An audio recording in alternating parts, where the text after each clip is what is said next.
جس عشق کی کہانی ہم چھیڑنے لگے ہیں وہ نکما نہیں کرتا، وہ مٹی میں بیٹھے ہوئے بلال کو اٹھا کے کعبے کی چھت پہ رکھ دیتا۔ وہ بلال جو اپنے آقا کا جوتا دھوپ سے اٹھا کے چھاؤں میں رکھے تو آقا اس پہ بھی کوڑے مارے کہ تو نے مجھے پوچھا کیوں نہیں، تو بلال کہے کہ جناب جوتا دھوپ میں خراب ہو رہا تھا تو میں نے چھاؤں میں رکھ دیا تاکہ خراب ہونے سے بچ جائے۔ آقا یہ بات ماننے کے لیے تیار نہ ہو اور کوڑے مارے۔ کوئی گزرتا ہوا آدمی پوچھے جناب اس کو کوڑے کیوں مار رہے ہو، تو وہ کہے کہ یہ اپنی اوقات بھول رہا ہے، یہ خوئے غلامی اس کی بدل رہی ہے، میں اس کو سکھا رہا ہوں کہ تو ذات کا غلام ہے۔ کوڑے مارے جا رہے۔ اقبال نے کہا تھا غلامی کیا ہے، ذوق حسن و زیبائی سے محرومی، جسے زیبا کہیں آزاد بندے ہے وہی زیبا، بھروسہ کر نہیں سکتے غلاموں کی بصیرت پر کہ دنیا میں فقط مردان حر کی آنکھ ہے بینا۔ تو غلام ہوتا ہے۔ حضرت حسان بن ثابت رضی اللہ تعالی عنہ کہتے ہیں کہ میں رہنے والا تو مدینے کا تھا، لیکن ایک بار میں مکے میں گیا تو میں نے دیکھا کہ کھجور کی رسی میں ایک کالے رنگ کے شخص کو لوگوں نے پرویا ہوا ہے اور مکے کی گلیوں میں گھسیٹ رہے۔ تو میں نے پوچھا کہ یہ شخص کون ہے، تو لوگوں نے کہا اس کا نام بلال ہے۔ تو میں نے کہا کس جرم کی سزا اسے دے رہے؟ تو انہوں نے کہا کہ یہ ایک نئے دین میں داخل ہوا ہے اور ہم اس کو منحرف کرنا چاہتے ہیں۔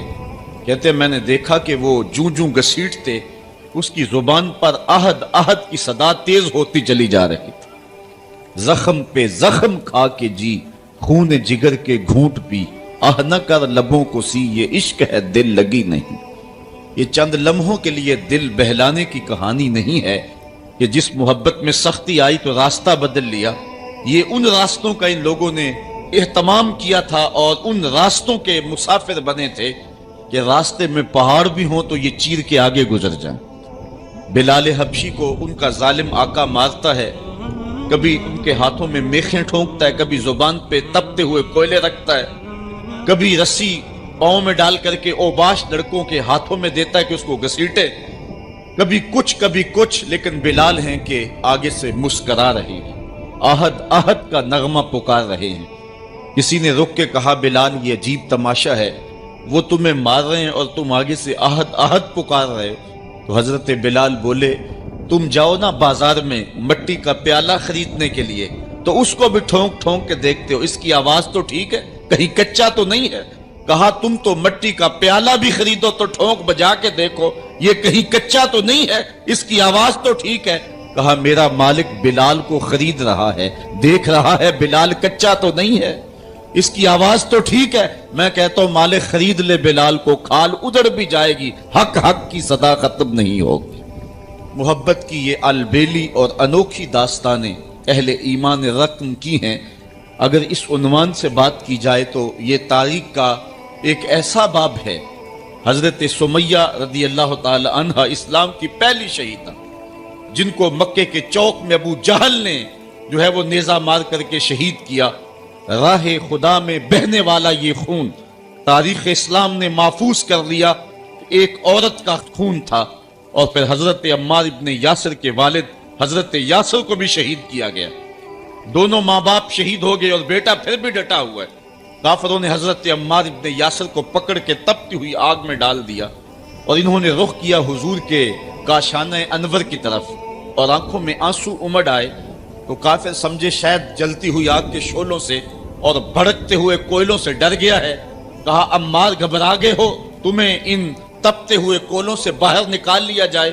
تو حضرت عمار مسکرا کے کہنے لگے میں ان تپتے ہوئے کولوں سے نہیں ڈرا، میں تو راہیں تک رہا ہوں، جس محبوب کے لیے دکھ سہ رہا ہوں کبھی وہ جلوہ فراز بھی تو ہو جائے نا۔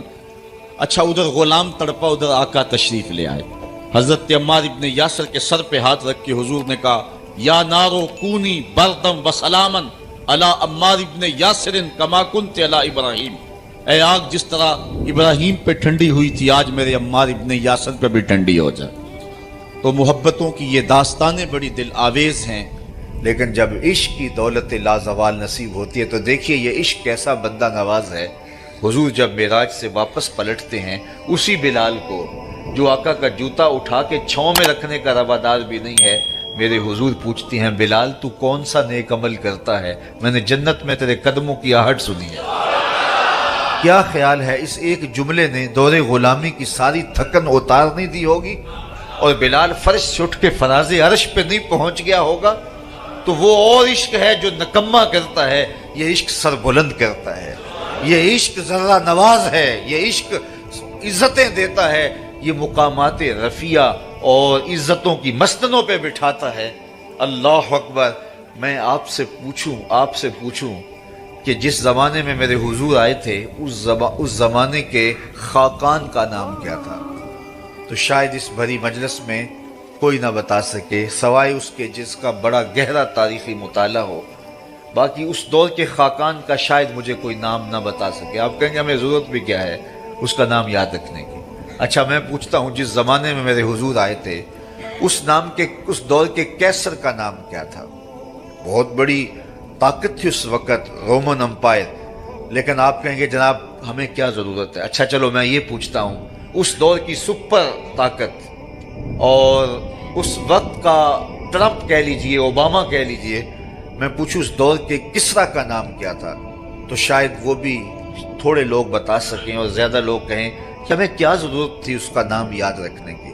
تو یہ وہ بڑے لوگ تھے اس زمانے کے جو مطلق العنان بھی تھے اور دنیا کی بڑی طاقتیں تھیں، خاقان اور کیسر اور کسرا اس زمانے کا، لیکن آج ان کے نام زمانے کو یاد نہیں ہے۔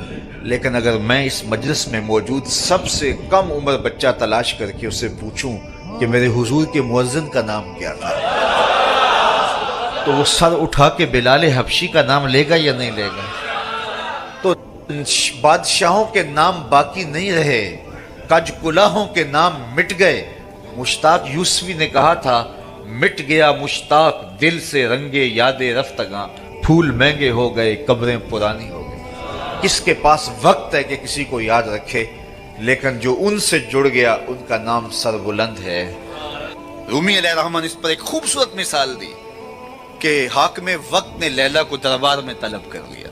گفت لیلا را خلیفہ کان توئی کس تو مجنو شد پریشان و غوی، از دیگر خوباں تو افزون نیستی، گفت خامش کیوں تو مجنو نیستی۔ لیلا کو بلایا، تیرے حسن کا شہرہ ہے، تو نے ایک شہزادے کے حواس باختہ کر دیے۔ نام تو کیس تھا نا، لیکن دنیا نام ہی نہیں جانتے، نام بھی مٹ گیا۔ تیری محفل میں آ کے بدنام ہوئے، نگاہ زمانہ میں بے نام ہوئے۔ تو نے وعدہ کیا تھا بچھڑیں گے نہ ہم، تیرے ہی ہاتھوں سے نیلام ہوئے۔ نام مٹ گیا، تشخص مٹ گیا، لوگ مجنون کہہ کے پکارتے ہیں۔ شہزادہ تھا، تو نے اس کے ہوش باختہ کر دیے۔ کون سا جادو ہے تیرے حسن میں؟ آج دیگر خوباں تو افزون استی، باقی عورتوں سے تو کوئی انوکھی توڑی ہے، تیرے سے زیادہ تو میری لونڈیاں ہنسی ہیں۔ تو جو لیلا نے جواب دیا وہ دو لفظ تھا، سن لیجئے، گفت خامش۔ لیلا بولی بادشاہ چپ کر جا، چوں تو مجنو نیستی، تیری آنکھ مجنو والی تھوڑی ہے کہ تجھے میرے اندر حسن نظر آئے۔ دیدائے مجنو اگر بودے تورا، از دو عالم بے خطر بودے تورا، کاش تیری آنکھ مجنو والی ہوتی پھر تو مجھے دیکھتا۔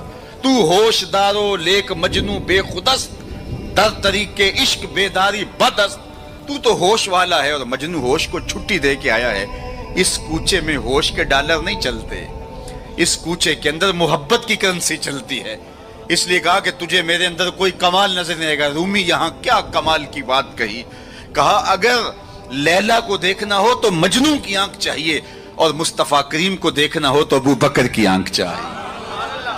معنی حرفم کنی تحقیق اگر، بنگری با دیدائے صدیق اگر، قوت قلب و جگر گردت نبی، از خدا محبوب تر گردت نبی۔ کہا اگر وہ نگاہ مل جائے تو جدھر دیکھو گے جلوے نبی کے ہی نظر آئیں گے۔ اللہ اکبر۔ تو بندہ جس سے محبت کرتا ہے اس کے عیب نہ دیکھ سکتا ہے، اس کے عیب نہ سن سکتا ہے، لیکن جن سے ہم پیار کرتے ہیں ان میں تو عیب ہے ہی نہیں۔ خلقت مبرأ من کل عیب، وہ کمال حسن حضور ہے کہ گمان نقص جہاں نہیں۔ نقص تو دور کی بات ہے، یہاں نقص کا گمان ہی نہیں۔ یہی پھول خار سے دور ہے، یہی شمع ہے کہ دھواں نہیں۔ ہر پھول کے ساتھ کانٹا ضرور ہوتا ہے، لیکن حسن رسول وہ پھول ہے جس کے ساتھ کانٹا نہیں ہے، وہ شمع ہے جس کے ساتھ دھواں نہیں ہے۔ تو بندہ جس سے پیار کرتا ہے اس میں عیب نہیں دیکھ پاتا. اچھا محبت کی علامت یہ ہے بندہ جس سے پیار کرتا ہے، جس سے محبت کا ربط اور رشتہ رکھتا ہے، اس کی اطاعت کرتا ہے، اس کی بات مانتا ہے.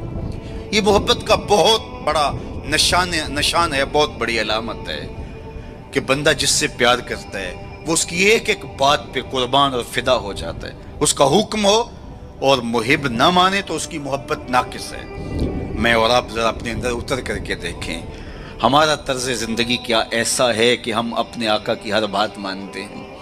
صحابہ کی زندگیاں دیکھ لیجئے، انہوں نے ادب کی بھی انتہا کر دی اور تعمیل حکم کی بھی انتہا کر دی. یار حضور کا کہنا اور ارشاد کرنا تو بڑی بات ہے، انہوں نے صرف حضور کا چہرہ دیکھا اور منشا سمجھی، بس زندگی گزار دی.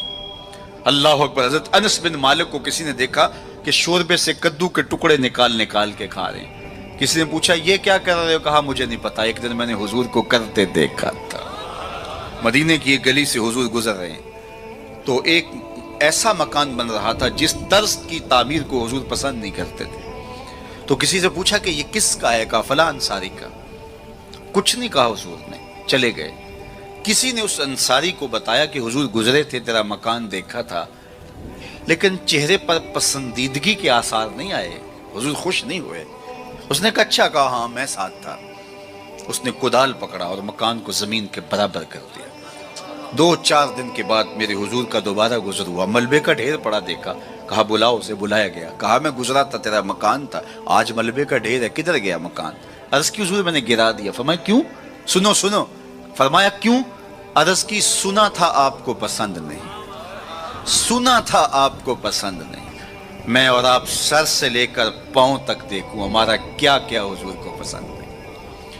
اپنے طرز زندگی کو دیکھوں، اپنے کاروبار کو دیکھوں، اپنی معاشرت کو دیکھوں، اپنے عقیقے سے لے کے ولیمے تک طرز حیات کو دیکھوں، اپنی شادی بیاہ سے لے کے اپنے امور سیاست تک دیکھوں ہمارا کیا کیا حضور کو پسند نہیں. محمد دی زیارت محمد دے رنگ وچ اے ٹھگ بازیاں جانے پیارا محمد. اگر ان سے ہم نے دعوی محبت کیا ہے تو اس کی دلیل فراہم کرنا ہوگی. میرے آقا کریم علیہ الصلوۃ والسلام تو کسی سے وعدہ کر دیتے ہیں کہ میں تیرے آنے تک کھڑا ہوں، اور وہ جا کے بھول جاتا ہے، اور حضور 3 دن تک کھڑے. قضائے حاجت کے لیے جاتے ہیں، پھر آ کے کھڑے ہو جاتے ہیں کہ میں نے وعدہ کیا تھا تیرے آنے تک کھڑا ہوں، وہ بھی نہیں آیا. 3 دن راتیں گزر جاتی ہیں. پھر وہ ایک دن اچانک گزرا تو دیکھا حضور کھڑے ہیں تو یاد آ گیا ہو یہ تو میرے سے وعدہ تھا. بڑا شرمندہ ہوا، شرمسار ہوا. اللہ اکبر. قریب آیا تو ڈر رہا تھا کہ مجھے کیا کہا جائے گا، لیکن صرف اتنا کہا تو نے مجھے مشقت میں ڈال دیا. قصور اس کا تھا، بھول وہ گیا، لیکن میرے حضور 3 دن تک کھڑے رہے. اور میں لوگوں کو خود ٹائم دیا کہ مجھے ملنے آنا، اس وقت گھر پہ ہوں گا. اور وہ دروازے پہ آ کے بیل دیتا ہے اور میں بچے کو کہتا ہوں جاؤ کہہ دو ابو گھر پہ نہیں ہے. میں کیسا عاشق رسول ہوں، کیسے میں حضور کے عشق کا دعویٰ کرتا ہوں. اگر میرے سینے پہ حضور کے نام کا بیج لگا اور میں دکان پہ بیٹھا ہوں تو گاہک کو تسلی ہونی چاہیے اس کے سینے پہ حضور کے نام کا بیج لگا، یہ کم تول ہی نہیں سکتا. یہ عاشق رسول ہے. یہ سارا دن جو ہے وہ یوں بیٹھ کے چلا جائے گا، 2 نمبر مال نہیں بیچ سکتا، اس لیے کہ یہ عاشق رسول ہے. کوئی رشتہ کرنے آئے تمہارے گھر کے چھت پر میرے حضور کے نام کا جھنڈا لگا ہے، اسے کسی سے نہ پوچھنا پڑے کہ یہ کیسا شخص ہے، اسے پتا چل جائے یہ عاشق رسول ہے. میرے استاد فرمایا کرتے تھے صاحب کسی کو پوچھنا بھی نہ پڑے، تجھے بتانا بھی نہ پڑے، تمہارا طرز زندگی ایسا ہونا چاہیے تم دور سے آ رہے ہو لوگ پہچان کے کہو وہ دیکھو آقا کا غلام آ رہا ہے. ہمارا طرز زندگی اتنا خوبصورت ہو، ہمارا انداز حیات اتنا خوبصورت ہو. چوں بنا میں مصطفیٰ خانم درود، از خجالت آب می گردد وجود، عشق می گوید کے محکوم غیر، سینہ تو از بتا مانند دیر، تا نداری از محمد رنگ و بو، بر زبان از درود خود میالہ نام ہو. کہا کہ جب تو حضور پہ درود پڑھتا ہے تو ذرا اپنے اندر بھی اتر کے دیکھ کس کا نام لے رہا ہے اور تیرے اپنا طرز حیات کیا ہے. یاری لا تو پاک نبی سنگ، اے پر پوری یاری، پھر درود قبول ہے تیرا لکھ نہ لو ایک واری. اور آپ کو ایک اور بات بتاؤں، جتنی بھی محبتیں ہیں وہ انسانوں کو توڑتی ہیں، حضور کی محبت آپس میں جوڑتی ہے. یہ باہمی محبت کا سبب اور ذریعہ ہے. اقتدار کی ایک کرسی ہے، دو چاہنے والے، الیکشن ہو گیا، چونکہ محبوب مطلوب ایک ہے، چاہنے والے کئی، ایک کے دو چاہنے والے رقیب کہلاتے ہیں نا. یہ تو میرا محبوب تھا، تم نے کیوں دیکھا، لڑائی تک نوبت جا پہنچی، قتل و غارت تک معاملہ جا پہنچا. ایک کے دو چاہنے والے رقیب کہلاتے ہیں، اور یہاں ایک کے اربوں چاہنے والے آپس میں حبیب کہلاتے ہیں. چوں گلے صد برگ مارا بو یکیست، اقبال بولا چوں گلے صد برگ مارا بو یکیست، او کے جانے ای نظاموں او یکیست، مستے چشمے ساکیے بتہاز تیم، در جہاں مثل مو می ناز تیم. ہزاروں قومیں وجود میں آئیں، دہر میں خشک و تر کے رشتے سے، ہم نے بنیاد دوستی رکھی یاد خیر البشر کے رشتے سے. تو اس لیے آئیے ہم حضور کے نام پہ جڑے. یہ امت 73-72 فرقوں میں کیوں بٹ گئی؟ یہ میرے رسول کا دیا ہوا دین تو نہیں تھا. ہم ایک دوسرے کے گریبان نوچنے لگے، پھر ہر فرقے کے اندر لابیاں، اور پھر ہر لابی کے اندر کئی جماعتیں اور گروہ بندیاں. حضور نے تو ہمیں وحدت کا درس دیا تھا، حضور نے ہمیں محبت کا سبق پڑھایا تھا. میں آج بھی پوری دنیا پہ یہ کہتا ہوں، آؤ محبت رسول پہ آ جاؤ. محبت رسول پہ آ جاؤ گے تو فرقے خود بخود دم توڑتے چلے جائیں. یہ ہماری محبت ناقص ہے کہ ہم آپس میں الجھ رہے ہیں. اگر محبت کامل ہو تو پھر ایک ایسی برادری بنتی ہے جس میں صہیب روم سے آتے ہیں، سلمان فارس سے آتے ہیں، بلال حبشے سے آتے ہیں، صدیق اکبر مکے سے ہیں، سعد مدینے سے ہیں، لیکن آپس میں اخوت پیدا ہوتی ہے. یہ بھائی چارے کی بنیاد اور ضمانت ہے. تو چوں گلے صد برگ مارا بو یکیست، او کے جانے ای نظاموں او یکیست. میرے استاد ایک شعر جھوم کے پڑھا کرتے تھے، اور آج میں وہ آپ کی نظر کر رہا ہوں، آپ کے ذوق کی تسکین کے لیے، کہ محمد کی وساطت سے محبت تیری میری ہے. میں آپ کے شہر میں پہلی مرتبہ آیا ہوں. دارالسلام کا نام سنا تھا. یہاں ایک سنی کانفرنس کسی زمانے میں ہوئی تھی، سروں کا ہجوم تھا، محبتوں کی کیفیات تھی. مجھے شوق تھا کہ میں بھی اس بستی کے مکینوں کو دیکھ آؤں، لیکن آپ کی آنکھوں میں چمکتا ہوا پیار، پیشانیوں پہ لکھی ہوئی محبت. میرا تو آپ کا پہلا تعارف ہے، میری آپ کی برادری الگ ہے، میرا آپ کا کوئی کاروباری سانج نہیں ہے، لیکن آپ کے دل میں میرے لیے محبت اور میرے دل میں آپ کے لیے دعائیں. یہ رشتہ قائم کیسے ہوا؟ تو میرے استاد جھوم کے پڑھا کرتے تھے، محمد کی وساطت سے محبت تیری میری ہے، محبت اصل ہے ان کی، نہ تیری ہے نہ میری. تو یہ وہ بنیاد ہے محبت کی. اور ایک بات اور کروں کہ جتنی بھی محبتیں ہیں، وہ غالب نے کہا تھا نا، عشق نے غالب نکما کر دیا، ورنہ ہم بھی آدمی تھے کام کے. ایک وہ عشق بھی ہے جو اچھے بھلے انسان کا بیڑا غرق کر کے رکھ دیتا ہے، اور وہ منہ چھپاتا پھرتا ہے. وہ عشق نکما کر دیتا ہے، صلاحیتوں کو جو ہے وہ زائل کر دیتا ہے. ایک وہ عشق ہے، اور یہ وہ عشق ہے جو بلال کو پستیوں سے اٹھا کے کعبے کی چھت پہ کھڑا کر دیتا ہے. یہ بندہ نواز عشق ہے. اور یہ بھی سنیے کہ جتنے بھی عشق ہیں ان کا انجام رسوائی ہوتا ہے. میں سویر سے لے کر شام تک سڑکوں پہ سفر پہ ہوں. کل شیخو پورے تھا، پھر آج دھوبی گھاٹ، تو اب آپ کے پاس. کل اگلی منزل وہ کبھی کیا کسی نے کہا، کبھی عرش پر، کبھی فرش پر، کبھی ان کے در، کبھی در بدر. غم عاشقی تیرا شکریہ، میں کہاں کہاں سے گزر گیا.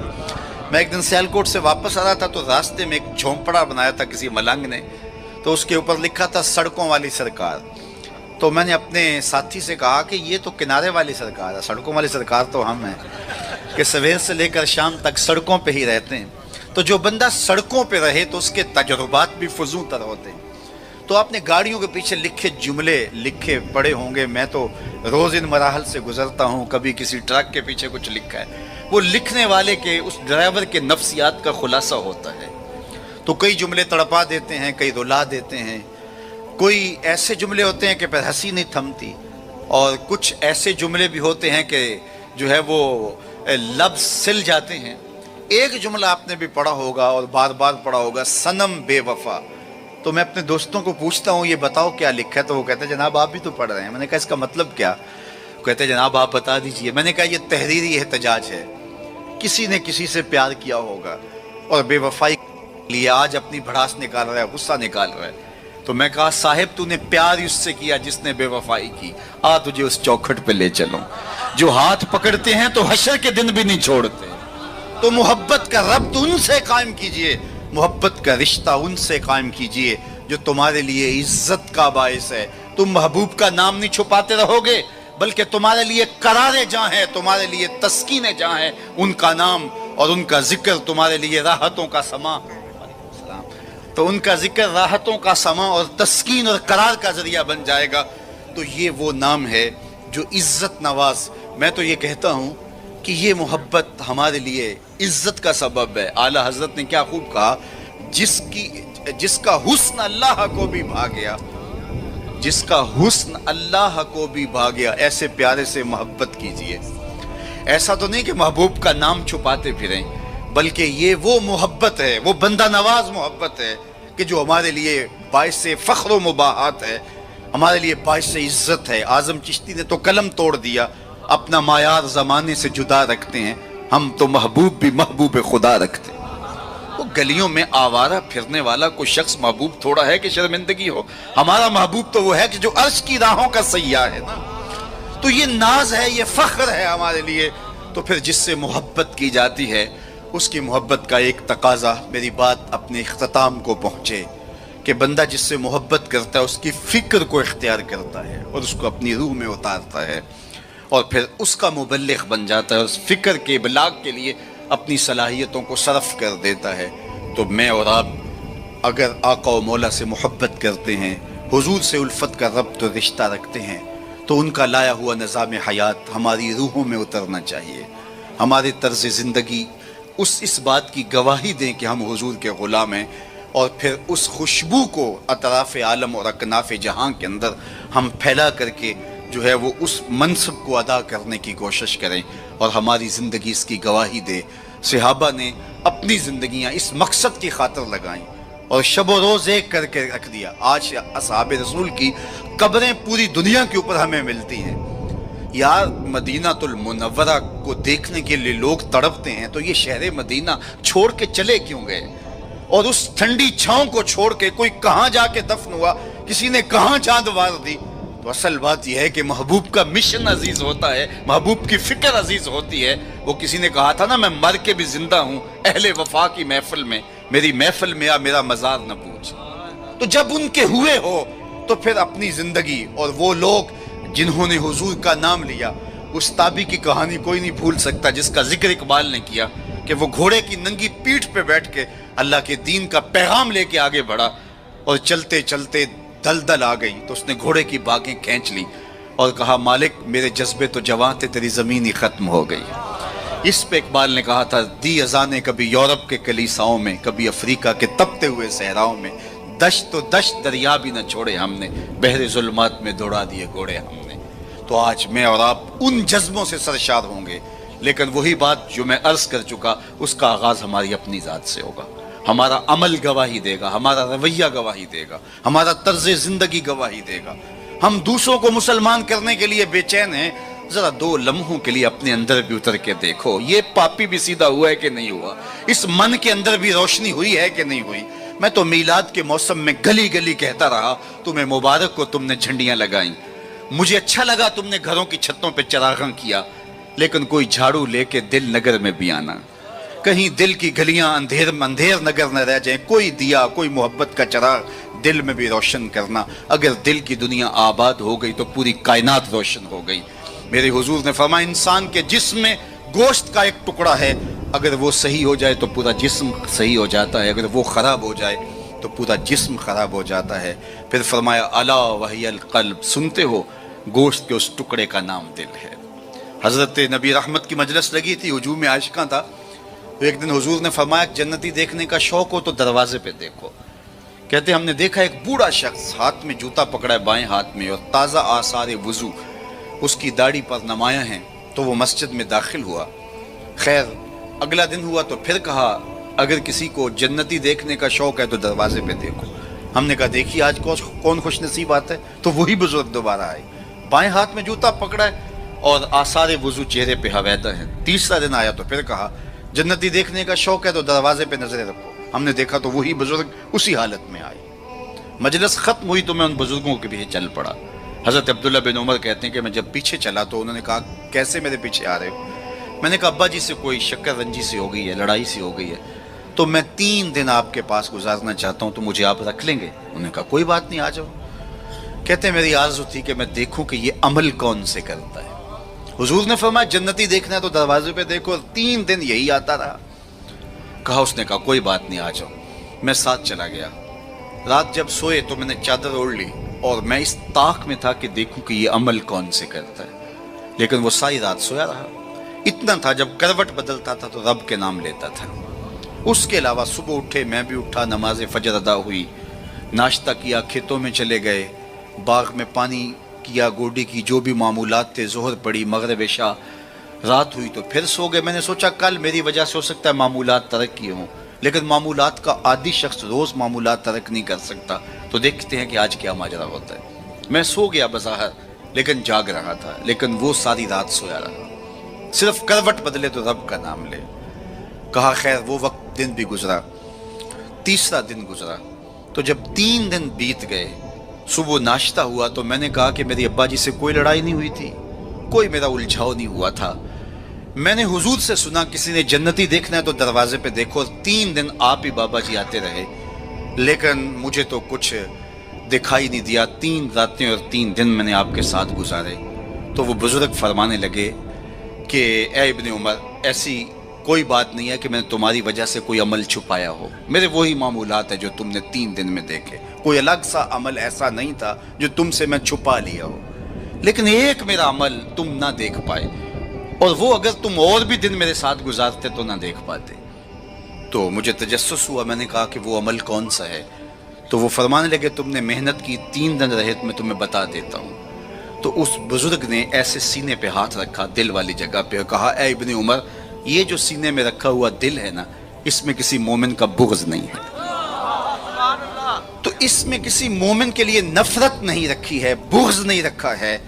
تو آج میں اور آپ جنت کے مسافر بننا چاہتے ہیں تو اس اندر کی دنیا کو صاف کیجئے, اور جب اس میں جھاڑو دیں گے اور اس کی صفائی کریں گے تو پھر محبوب کے جلوے آپ کو یہاں دکھائی دیں گے. نہ مسجد وچ نہ مندر وچ, لب یار نو اپنے اندر وچ, وفی انفسکم افلا تبصرون.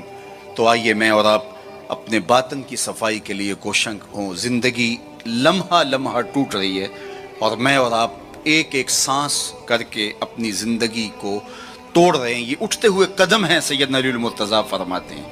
یہ ہماری جو سانسیں ہیں یہ اٹھتے ہوئے قدم ہے, یہ پگھلتی ہوئی برف ہے جو ہمیں موت کے قریب لے جا رہی ہے. ایک بزرگ کہتے ہیں مجھے یہ سمجھ نہیں تھی کہ یہ جو قرآن نے کہا ان الانسان لفی خسر, بے شک انسان خسارے میں ہے. تو میں نے کہا یہ خسارے میں کہاں ہے؟ کہاں گھاس پھونس کے جھونپڑے اور کہاں علی نصب گھر اور بنگلے, انسان تو آگے جا رہا ہے.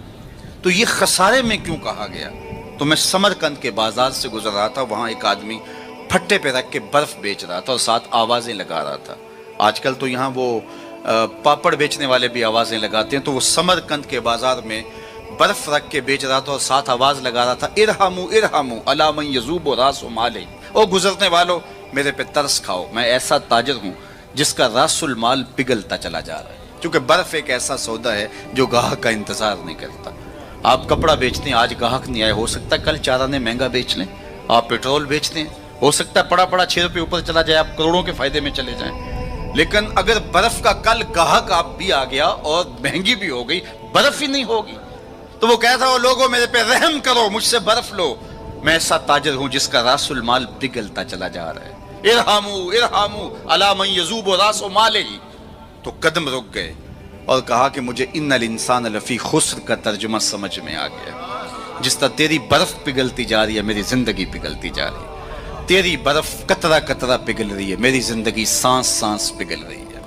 اگر تو اب بیچ لیتا ہے, اس کے بدلے درہم لے لیتا ہے, دینار لے لیتا ہے, پارچہ جات لے لیتا ہے, کوئی جنس لے لیتا ہے, تجھے 4 آنے بچ جائیں گے. اور میں بھی ان سانسوں کے بدلے درود پڑھ لیتا ہوں, ان سانسوں کے بدلے نماز پڑھ لیتا ہوں, سانسوں کے بدلے قیام کرتا ہوں, رکوع کرتا ہوں, سجود کرتا ہوں, کسی دکھی کے کام آ جاتا ہوں, کسی پریشان حال کی پریشانی دور کر دیتا ہوں, تو یہ میری سانسیں کام آ گئی.